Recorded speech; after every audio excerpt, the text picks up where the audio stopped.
안녕하세요, 여러분. 살다 보면 사람이 욕심이라는 걸 부려선 안 되는 순간이 있습니다. 특히 남들보다 가진 게 부족할수록 절대 욕심을 내서는 안 되는 법인데 말입니다. 그런데 전 그걸 너무 늦게 알았습니다. 제 이름은 이성진입니다. 올해 58이고 얼마 전까지 작은 회사에서 평범한 부장으로 지냈습니다. 아내와는 결혼한 지 30년이 다 되어 가고요. 저는 제 인생에서 딱히 큰 돈을 만져본 적이 없습니다. 왜냐고요? 평생을 열심히 일했지만 부모님 병원비 그리고 아내의 친정까지 경제적으로 돕느라 제대로 된 저축 한 번 못하고 살았거든요. 그렇게 열심히 살았지만 손에 쥔 게 거의 없던 우리 부부에게는 한 가지 간절한 소원이 있었습니다. 바로 하나밖에 없는 딸 수연이 결혼만큼은 남들처럼 떳떳하게 시켜주는 거였죠. 그렇게 정말 허리띠 졸라매며 모으고 모아 겨우 만들어낸 돈이 7천만 원이었습니다. 사실 요즘 결혼 비용을 생각하면 턱없이 부족한 돈이었지만 그래도 우리 부부에게는 이 돈이 전부였습니다. 그런데 그 소중한 돈을 제가 아내 몰래 주식에 넣었습니다. 딱 1년만 투자하면 결혼 자금을 2배로 늘릴 수 있다고, 그렇게만 되면 수연이에게 미안하지 않은 아빠가 될 수 있을 거라고 혼자 그렇게 생각한 겁니다. 어떤 결과가 기다리고 있었을까요? 이렇게 여러분 앞에 앉아 있는 걸 보면 대충 짐작이 가실 겁니다. 여러분도 저처럼 인생에서 딱 한 번쯤은 욕심 때문에 후회하셨던 경험 있으시지 않나요? 비슷한 경험 있으시면 댓글로 편히 나눠주세요. 저만큼 어리석은 사람은 없다고 생각되다가도 누군가 제 이야기에 공감해 주시면 조금은 위로받을 것 같아서 말입니다. 부끄럽지만 제 이야기를 좀 더 들어봐 주시겠어요? 시작 전 구독하기와 좋아요를 눌러주시면 여러분의 좋은 사연을 영상으로 제작하는데 큰 힘이 됩니다. 감사합니다. 그럼 시작하겠습니다. 제가 주식이라는 걸 처음 해본 건 2023년 3월이었습니다. 인생 살면서 그런 걸 해본 적도 없고 관심조차 없었는데 그런 제가 갑자기 주식에 손을 댄 건 순전히 친구 영호 때문이었습니다. 어느 날 퇴근하고 집에 돌아가는 길에 영호한테 전화가 왔습니다. 성진아, 오늘 저녁에 잠깐 얼굴 좀 보자고 하더라고요. 영호는 주변 사람들에게 투자를 권유하고 다닌 지 오래였습니다. 워낙 성격이 급한 친구라 별로 내키진 않았지만 마침 회사 근처라 잠깐 얼굴만 보고 들어갈 생각이었습니다. 식당 문을 열고 들어가 보니 영호와 몇몇 친구들이 이미 한 잔씩 하고 있더군요. 자리에 앉자마자 영호는 기다렸다는 듯이 말했습니다. 요즘 주식시장 분위기 봤냐고. 지금 2차 전지 관련 주식이 정말 장난 아니라고요. 저는 그저 웃기만 했습니다. 주식이란 거 제겐 정말 먼 세상 이야기였으니까요. 그런데 이야기를 듣다 보니 친구들 사이에서 제 마음을 흔드는 말들이 나오기 시작했습니다. 누구는 몇 달 만에 투자한 돈이 배로 불어났다느니 이제 은행에 돈 넣어놓고 살면 바보 소리 듣는다느니 하는 이야기들이었습니다. 솔직히 처음엔 귓등으로 흘려들었지만 집에 돌아오는 길에 계속 그 말들이 맴돌았습니다. 아니나 다를까 다음날 아침 출근길에 또 영호한테 전화가 왔습니다. 어제 얘기 들어보니까 너도 해볼 생각이 좀 있는 것 같던데 진짜 조금이라도 빨리 들어가야 큰 수익을 낼 수 있다면서 성화를 부리더군요. 그날 밤 집에 와보니 아내는 딸아이 결혼 준비 이야기를 하며 예산을 걱정하고 있었습니다. 딸은 늘 착해서 부모에게 부담을 안 주려 노력하는 아이였습니다. 아빠, 엄마 힘들지 않게 최대한 간소하게 하겠다고 벌써부터 미안하다고 하는 딸을 볼 때마다 제 마음은 자꾸만 초라해졌습니다. 그날 밤 저는 쉽게 잠이 오지 않았습니다. 겨우 7천만 원. 정말 어렵게 모은 돈이었죠. 평생 부모님 병원비에, 그리고 아내 친정집까지 도우면서 살다 보니 제대로 돈을 모아본 적이 없었습니다. 그래서 이 7천만 원은 정말 아내가 아끼고 아껴서 만들어낸 돈이었습니다. 하지만 결혼 비용으로 생각하면 턱없이 부족한 것도 사실이었죠. 마침내 저는 결심했습니다. 아내에게는 이야기하지 않은 채 몰래 그 돈을 좀 더 불려보기로 한 겁니다. 영호에게 바로 전화를 걸었습니다. 영호는 기다렸다는 듯이 자기 사무실로 오라고 했고, 저는 다음날 점심시간을 이용해 영호의 사무실로 찾아갔습니다. 영호는 제 등을 두드리며 반겼습니다. 잘 생각했다면서 지금 당장 계좌를 만들자고 했습니다. 주식 계좌를 만들면서도 마음 한구석이 계속 불편했습니다. 이게 정말 옳은 일인지, 아내에게 비밀로 해도 되는 건지 하는 생각들이 끊임없이 맴돌았습니다. 하지만 이미 돌아갈 수는 없었습니다. 그때의 저는 오로지 딸 수연이를 위해 더 많은 돈을 만들어야 한다는 생각에 사로잡혀 있었으니까요. 처음 얼마 동안은 정말 좋았습니다. 계좌를 열 때마다 조금씩 돈이 불어났고 저도 모르게 웃음이 났습니다. 그래, 잘한 결정이다. 이렇게 계속 불어나면 우리 딸한테 좀 더 떳떳한 아빠가 될 수 있겠지 하는 생각이 들었죠. 그러던 어느 날 주식시장에 2차 전지 관련 주식들이 크게 오른다는 소식이 들려왔습니다. 지금까지 투자한 돈보다 훨씬 더 많은 수익을 낼 기회라는 생각이 들었습니다. 영호는 이때가 아니면 다시는 기회가 없을 거라고 부추겼습니다. 저는 심장이 두근거렸습니다. 바로 그 순간이 제 욕심이 폭발한 순간이었습니다. 마침내 저는 계좌에 들어있던 딸의 결혼자금 전부인 7천만 원을 모조리 끌어다가 2차 전지 관련 주식에 한 번에 투자해버렸습니다.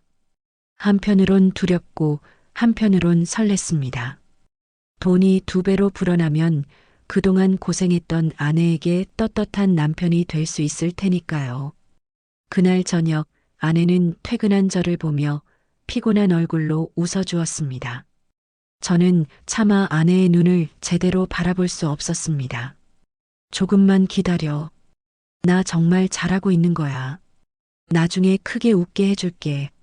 속으로만 그렇게 생각했습니다. 하지만 다음 날부터 주식 시장의 흐름이 조금씩 이상해지기 시작했습니다. 오르기만 할 것 같던 주가가 흔들리며 뉴스마다 불안한 소리들이 나왔습니다. 거품이다, 과열이다, 곧 폭락한다, 온갖 무서운 이야기들이 쏟아져 나왔죠. 처음엔 애써 무시했습니다. 설마 그럴 리 없겠지. 수많은 사람들이 투자했는데 그게 다 망할 수 있겠어? 하고 스스로를 달랬습니다. 하지만 제 예상과 달리 상황은 날이 갈수록 악화되었습니다. 그러던 어느 날 저는 충격적인 뉴스를 보게 되었습니다. 제가 투자한 주식이 한순간에 급락하기 시작한 겁니다. 단 하루 만에 수백만 원이 사라졌고 그 다음 날에도 하락은 멈추지 않았습니다. 손이 떨려서 마우스를 제대로 잡을 수도 없었습니다. 심장이 터질 것 같았습니다. 머릿속이 하얗게 변해갔습니다. 이렇게 돈이 사라지는 걸 보고 있자니 더 이상 어떻게 해야 할지 알 수 없었습니다. 그날 저녁 불안한 제 얼굴을 보고 아내가 걱정스럽게 물었습니다. 여보, 무슨 일 있어? 저는 겨우 웃음을 지으며 아무 일 없다고 말했습니다. 하지만 마음은 지옥처럼 어두웠습니다. 그리고 바로 그날 밤 또 한 번의 악몽 같은 뉴스가 나왔습니다. 제가 투자한 2차 전지 관련 주식이 폭락했다는 소식이었습니다. 저는 온몸에 힘이 빠져나가는 걸 느끼며 그대로 바닥에 주저앉았습니다. 이제 저는 도저히 아내를 볼 자신이 없었습니다. 하루하루가 지옥이었습니다. 눈만 뜨면 휴대폰을 열어 주식앱부터 들여다봤습니다. 자고 일어나면 수십만 원씩 날아가 있었고 퇴근길엔 또 몇백만 원이 사라져 있었습니다. 처음엔 잠이 안 오더니 나중엔 아예 악몽을 꾸고 식은땀을 흘리다 새벽에 깨는 날이 늘었습니다. 처음엔 반등이라는 말에 기대를 걸었습니다. 언론에서는 조정 구간이라는 말도 자주 썼습니다. 괜찮을 거라고, 다시 오를 거라고, 그렇게 저 자신을 달래며 버텼습니다. 하지만 그 반등은 오지 않았습니다. 아니, 잠깐 왔다 가는 척만 했습니다. 다시 오를 것 같던 차트는 몇 번 고개를 들더니 연달아 주저앉았습니다. 그럴 때마다 제 심장도 같이 꺼져내리는 기분이었습니다. 그 무렵 회사에서도 집중을 못한다는 소리가 나왔습니다. 부장님, 요즘 어디 편찮으세요? 라는 말을 들었을 땐 얼굴이 화끈 달아올랐습니다. 웃으며 괜찮다고 했지만 마음은 이미 천길 낭떠러지 끝에 서 있었습니다. 결국 원금 7천만 원 중에 남은 건 고작 1,000만 원 남짓. 손가락이 떨리며 매도 버튼을 눌렀던 그 순간 제 인생이 함께 무너지는 소리가 들리는 것 같았습니다. 그날 밤 아내가 조심스럽게 말했습니다. 여보, 수연이랑 예식장 계약하러 가야 하는데 그 돈은 어디에 두었어? 내가 이틀 전에 보던 통장이 비어 있길래 숨이 멎는 줄 알았습니다. 그 순간 수많은 생각이 머릿속을 스쳤습니다. 거짓말을 해야 하나, 어디 나눠놨다고 둘러댈까, 은행에서 뭔가 잘못됐다고 핑계를 댈까 하지만 입에서는 단 한마디가 튀어나왔습니다. 내가 투자했어. 아내는 그 자리에 얼어붙었습니다. 표정도 없고 말도 없었습니다. 한참을 침묵하던 아내가 겨우 입을 뗐습니다. 뭐라고? 그 돈 수연이 결혼자금이잖아. 우리 둘이 10년 넘게 아껴서 모은 돈인데 그걸 당신이? 그날 밤 우리 집엔 말이 없었습니다. 밥도 먹지 않았고 TV도 켜지 않았고 아내는 말없이 방문을 닫고 들어가 버렸습니다. 저는 거실에 멍하니 앉아 주먹으로 허벅지를 수없이 쳤습니다. 눈물이 나올 법도 한데 그마저도 나오지 않았습니다. 그 뒤로 아내는 며칠간 말을 하지 않았습니다. 눈을 마주치지도 않았고 식사도 각자 따로 했습니다. 저녁이면 딸 수연이에게 연락이 왔습니다. 아빠 예식장 계약 이번 주말에 하기로 했잖아요. 그 전화를 받을 때마다 가슴이 찢어졌습니다. 뭐라고 말을 해야 할지, 어떻게 이 상황을 감당해야 할지 도무지 답이 없었습니다. 며칠 뒤 아내가 조용히 말했습니다. 이제 수연이한테 말해야지. 안 된다고, 지금 말하면 애가 충격받을 거라고, 내가 방법을 다시 찾아보겠다고 애원했지만 아내는 더 이상 제 말을 듣지 않았습니다. 우린 수연이한테 진실을 말하기로 했습니다. 그날 집으로 놀러 온 딸 앞에서 아내는 조심스럽게 말문을 열었습니다. 수연아, 아빠가 너한테 줄 결혼자금을 조금 무리해서 투자했다가 손실을 봤어. 딸의 얼굴이 하얗게 질리는 걸 보았습니다. 그 밝고 따뜻한 아이의 얼굴이 그렇게 굳어가는 걸 보는 게 제 인생에서 가장 괴로운 순간이었습니다. 수연이는 아무 말 없이 가방을 들고 나갔습니다. 그 문이 닫히는 소리가 그렇게 크게 울린 적은 없었습니다. 그날 밤 저는 처음으로 아내 앞에서 울었습니다. 미수가, 내가 미쳤었어.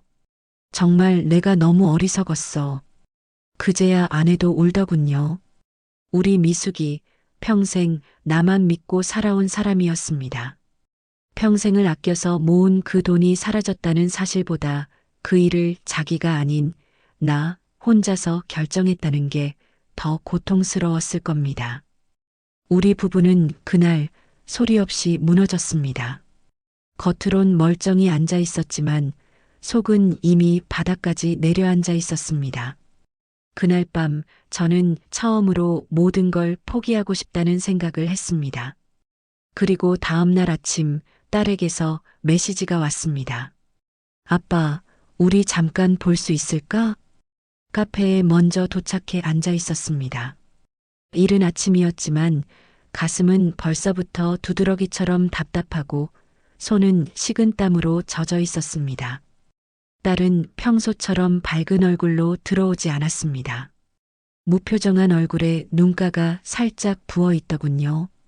그 모습을 보는 순간 제 입에서는 아무 말도 나오지 않았습니다. 딸은 조용히 앉아 저를 바라봤습니다. 긴 정적이 흘렀습니다. 그리고 딸이 먼저 입을 열었습니다. 아빠, 그 돈 진짜 다 잃었어? 제가 고개를 끄덕이자 수연이는 눈을 감았습니다. 그 작은 눈꺼풀 아래로 눈물이 맺혔다가 이내 뺨을 타고 흘러내렸습니다. 저는 손을 내밀어 닦아주고 싶었지만 그럴 자격도 없는 사람이 되어버렸다는 걸 깨달았습니다. 미안하다, 수연아. 그 말밖에 나오지 않았습니다. 아빠가 왜 말도 안 하고 그런 걸 해? 엄마도 모르고 나도 모르고 왜 혼자서 그런 판단을 했냐고. 딸의 목소리는 울컥하면서도 꾹꾹 누른 감정이 묻어나 있었습니다. 화내는 것도 아니고 그렇다고 슬픔만 있는 것도 아니었습니다. 믿었던 사람에게 실망했을 때 나오는 그 복잡한 감정. 나는 아빠로서 너한테 조금이라도 더 해주고 싶었어. 우리 형편이 빠듯하잖니. 너무 소박하게 해주는 게 미안해서. 수연이는 고개를 저었습니다. 아빠, 난 그런 거 안 바랐어. 진짜로. 그냥 엄마 아빠 옆에서 결혼식하고 소박하게 살아가는 게 내 꿈이었어. 친구들 결혼식처럼 호텔 뷔페 안 해도 괜찮았고 웨딩드레스 한 벌만 입어도 되니까 아빠가 무리하시는 거 아닐까 싶어서 내가 먼저 줄이자고 했잖아. 수연이의 말에 저는 고개를 들 수 없었습니다. 저는 그간 해주고 싶다는 마음만 앞섰지 정작 딸아이가 뭘 원하는지 귀 기울인 적이 없었던 겁니다. 딸은 자리에서 일어섰습니다. 아빠, 나 지금 결혼 준비 다 미룰게. 나 혼자 생각 좀 하고 올게. 그러곤 조용히 돌아섰습니다. 뒤돌아보지 않았습니다. 혼자 카페에 남겨진 저는 한참을 멍하니 앉아 있었습니다. 커피는 식었고 창밖으로 봄 햇살이 스며들었지만 제 마음은 얼음장처럼 차가웠습니다. 그날 집에 돌아와 아내와 마주 앉았습니다. 아내는 아무 말도 하지 않고 제 옆에 앉아 있었습니다. 그리고 조용히 말하더군요. 당신은 너무 욕심이 앞섰어. 수연이한테 뭔가 해주고 싶다는 그 마음, 나도 모르는 건 아니야. 근데 왜 꼭 돈이어야 했어? 우리가 같이 있어주는 것만으로도 아이에겐 큰 힘이었을 텐데. 그 말에 저는 눈물이 났습니다. 참았던 감정이 쏟아지듯 터졌습니다. 이젠 어떻게 해야 할지 모르겠어. 수연이도 당신도 다 잃은 것 같아. 아내는 제 손을 잡았습니다. 잃은 건 돈이야. 수연이는 아직 우리가 버텨주면 돌아올 아이야. 그날 밤 처음으로 다시 가족이라는 단어가 마음속에서 따뜻하게 살아났습니다. 하지만 그 말이 현실이 되려면 시간이 필요하겠지요. 며칠 후 수연이의 연락이 다시 왔습니다. 아빠, 우리 집에서 잠깐 얘기할 수 있어? 나 결정한 게 있어. 심장이 다시 뛰기 시작했습니다. 수연이는 어떤 결정을 했을까요? 결혼을 미루겠다는 걸까? 아니면 파혼이라도 하겠다는 건가? 온갖 생각이 머릿속을 맴돌았습니다. 그리고 그 대답은 제가 상상한 것과는 조금 달랐습니다. 며칠 만에 다시 만난 딸은 예전처럼 환하게 웃지는 않았지만 그래도 한결 차분해진 얼굴이었습니다. 어쩐지 저보다 훨씬 어른스러워 보이기까지 했습니다.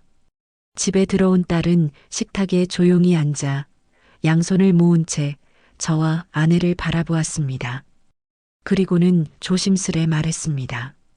나 결혼 당분간 미루기로 했어요. 상대방 쪽에도 사정 설명하고 양해를 구했어요. 다행히 이해해줬어요. 가슴이 철렁했습니다. 그런 선택을 하게 만든 사람이 바로 저였으니까요. 죄책감이 머리부터 발끝까지 퍼져나갔습니다.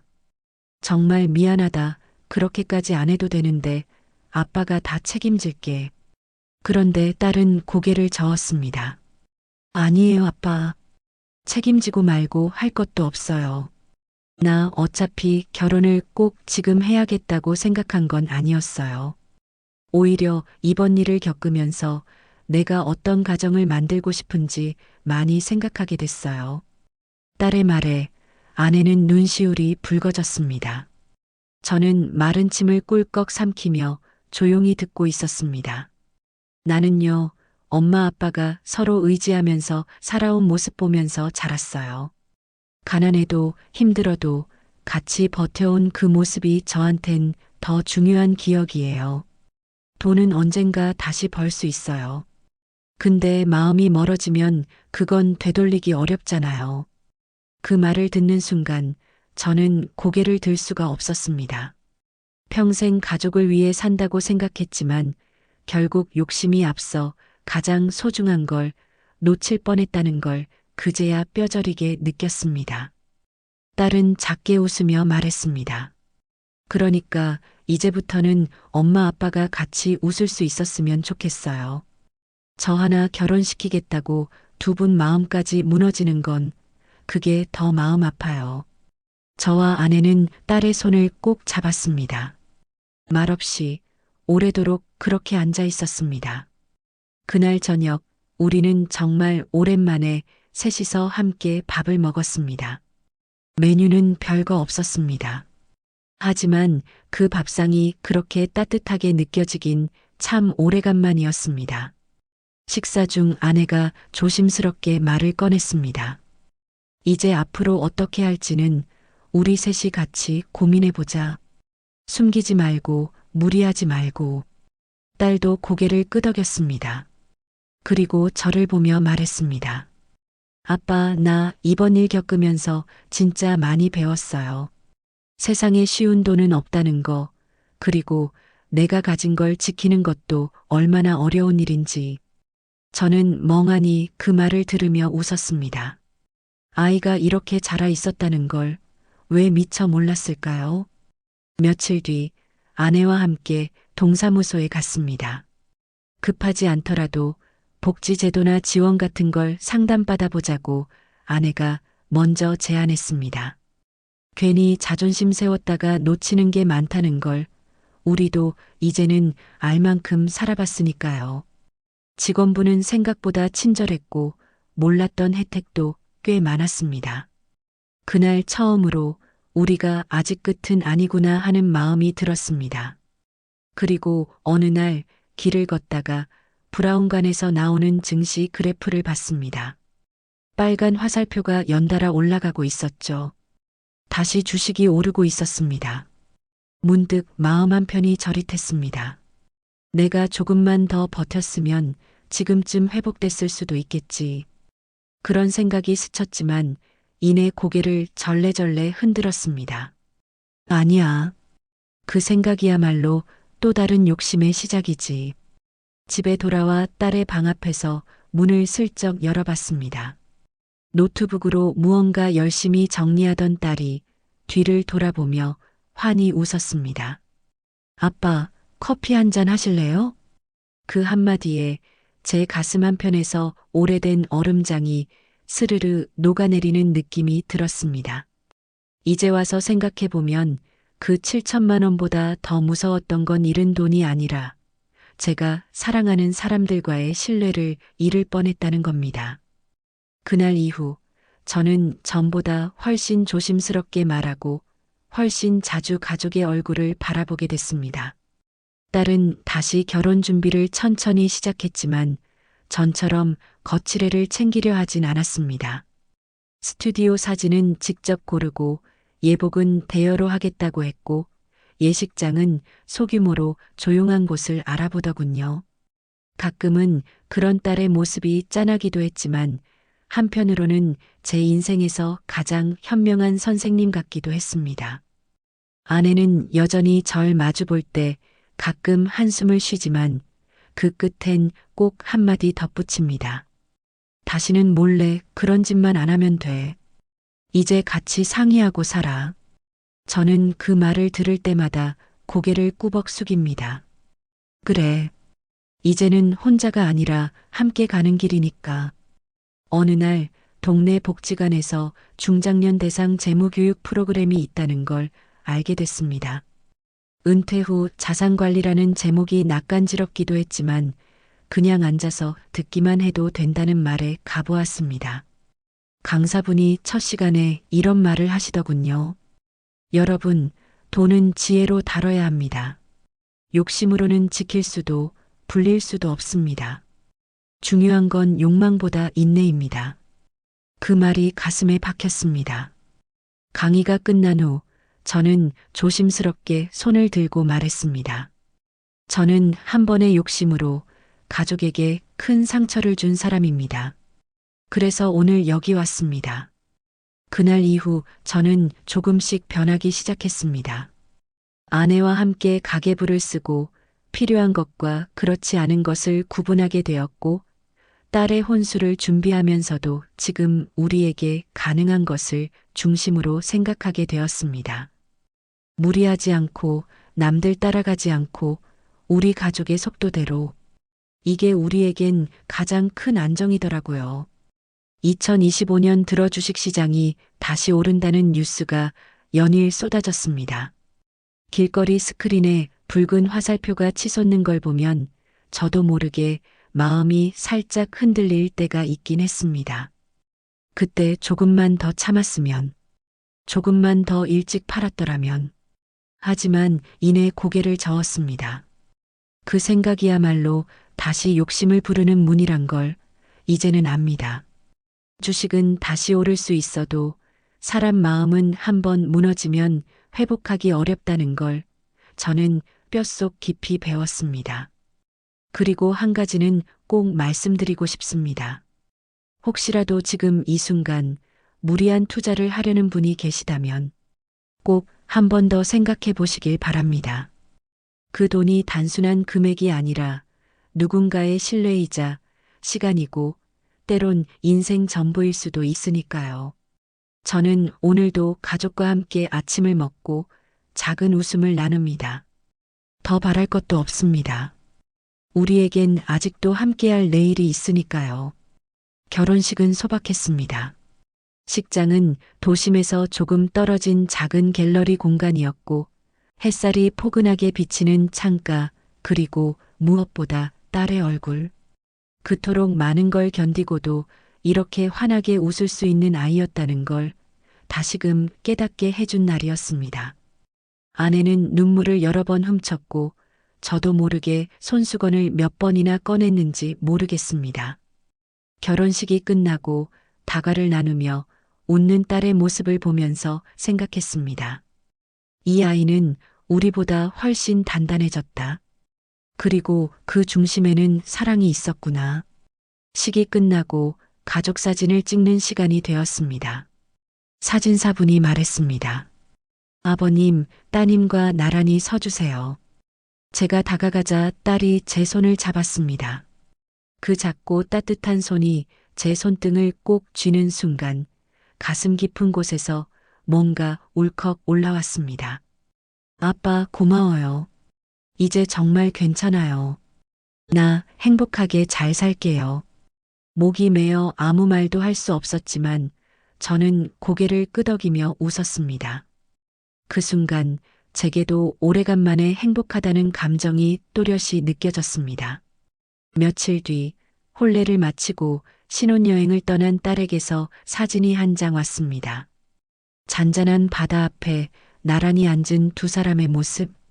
그 사진을 보며 아내와 둘이 말없이 미소 지었습니다. 그날 저녁 아내와 둘이 동네를 걷다가 우연히 마주친 전광판에 또 주식 뉴스가 나왔습니다. 코스피 3000 회복, 눈앞 2차 전지, 반등세 지속. 아내가 저를 힐끔 쳐다보며 말했습니다. 혹시 또 마음 흔들리는 건 아니지? 저는 웃으며 고개를 저었습니다. 아니야. 이제 그런 일은 없어. 우리한테 제일 소중한 건 이미 다 지켰으니까. 아내가 제 팔짱을 살며시 꼈습니다. 그 따뜻한 온기에 마음이 편안해졌습니다. 그리고 문득 머릿속에 떠오른 생각. 나처럼 무리한 투자로 삶이 흔들리는 사람이 더는 없었으면 좋겠다. 누군가의 내일을 지키는데 돈보다 중요한 게 있다는 걸 나도 이제는 안다. 그날 밤 딸에게 영상통화를 걸었습니다. 잘 도착했냐고, 밥은 챙겨 먹고 있느냐고 이것저것 묻다가 딸이 웃으며 말했습니다. 아빠, 나중에 우리 집에 와서 밥 한 끼 해줘요. 그 김치찌개 진짜 생각나거든요. 순간 웃음이 터졌습니다. 그래, 김치찌개. 세상 복잡한 것 다 지나가도 결국 우리 삶을 지켜주는 건 그런 따뜻한 한 끼 아닐까요? 그리고 저는 다음 날 오래된 냄비를 꺼냈습니다. 딸네 집에 가져갈 김치찌개 미리 연습해 두려고요. 살면서 한 번쯤은 욕심이라는 걸 품게 되는 순간이 있습니다. 그게 사랑하는 사람을 위한 마음에서 비롯된 것이라면 더더욱 스스로를 설득하게 되지요. 저는 그게 부모의 책임이라고 믿었습니다. 딸이 부족함 없이 결혼하길 바라는 게 제 몫이라고 생각했으니까요. 하지만 결국 저는 중요한 걸 잃을 뻔했습니다. 딸이 진짜 원했던 건 돈이 아니라 가족의 응원과 온기였고, 아내가 바랐던 것도 화려한 결과가 아니라 서로 상의하며 살아가는 평범한 일상이었습니다. 이제 저는 더 이상 남들과 비교하지 않습니다.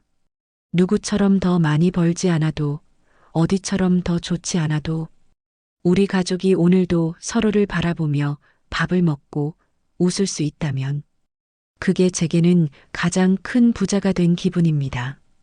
여러분, 혹시 지금 누군가의 인생을 책임지고 싶은 마음에 무리한 결정을 하려고 하시는 분이 계시다면, 잠시 멈춰서 곁에 있는 사람의 진짜 마음부터 들어보세요. 돈으로 채우려던 그 마음, 사실은 손 한번 잡아주는 걸로 충분했을지도 모릅니다. 그렇게 우리는 실수하고, 다시 배우고, 다시 사랑하게 되는 걸지도 모르지요. 여러분의 이야기도 들려주실래요? 비슷한 경험이 있으셨다면 댓글로 남겨주세요. 당신의 이야기가 또 다른 누군가에겐 큰 위로가 될지도 모릅니다. 그리고 오늘 하루 따뜻한 밥 한 끼 꼭 챙겨 드시길 바랍니다. 그게 우리 삶을 지켜주는 첫 번째 힘이니까요.